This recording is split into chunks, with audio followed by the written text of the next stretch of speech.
It was a week ago. I took my daughter on a drive, something we hadn't done in a while.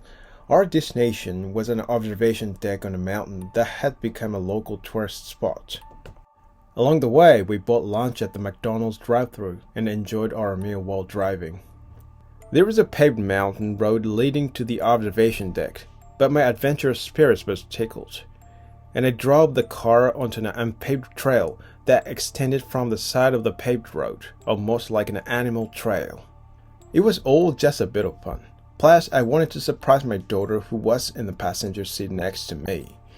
As we continued along the rugged, unpaved mountain road, my daughter sitting beside me on the passenger seat had a serious expression and said to me, "Please turn back, don't go any further."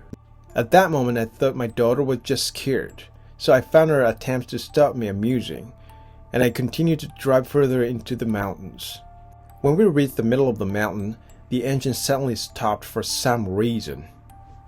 Since we were deep in the mountains, my cell phone displayed no signal. This meant I couldn't even contact roadside assistance. Plus, I had no knowledge about cars myself, so I was at a loss inside of the car. I didn't know how many hours it would take to walk back to the McDonald's we had stopped at before entering the mountain road. It had been quite some time since we entered the mountain road, and the day was starting to darken. There was no choice but to spend the night in the car. I decided that the next morning, when day broke, we would go to McDonald's and call for road assistance.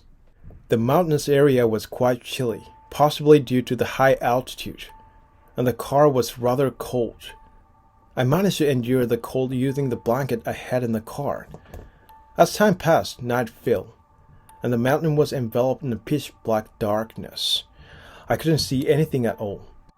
Other than occasional animal cries and the sound of the wind, the mountain was so quiet, it could be called silent. When I realized it, my daughter, who was sitting in the passenger seat next to me, was asleep. I thought about taking a nap myself, so I closed my eyes in the driver's seat. Then I heard something in the distance. Even now, it gives me the creeps.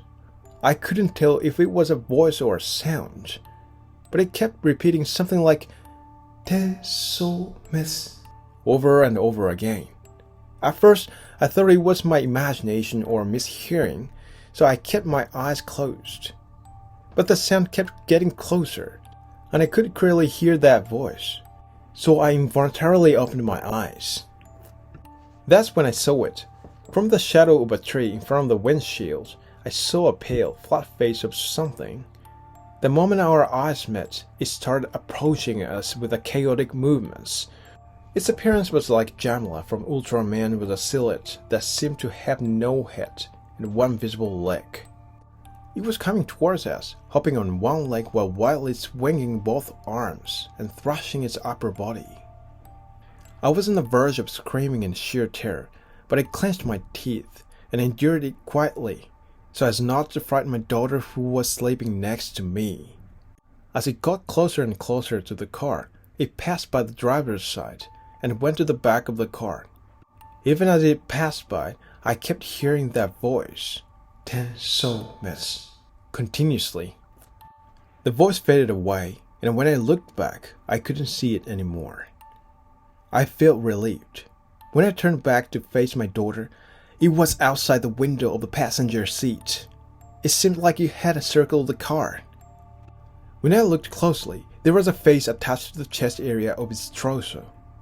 It was a terrifying face I didn't want to remember, grinning at me. I became extremely uneasy, fearing it might harm my daughter. The fear I had just felt turned into anger, and I shouted, "You bastard!" The moment I shouted, it had somehow disappeared from the passenger seat window, and my daughter, who had been sleeping in the passenger seat, jumped up.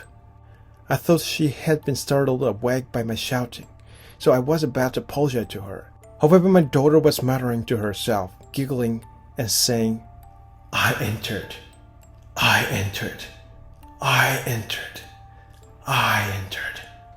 Instinctively sensing that something was seriously wrong, I tried starting the car's engine as a last-ditch effort, and it started. I quickly turned back on the road I had come.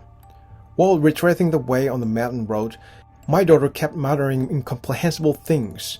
I wanted to get to a place where there were people as soon as possible, so I drove quickly. My daughter's muttering had changed from I entered, to 10 so much, 10 so much, 10 so much.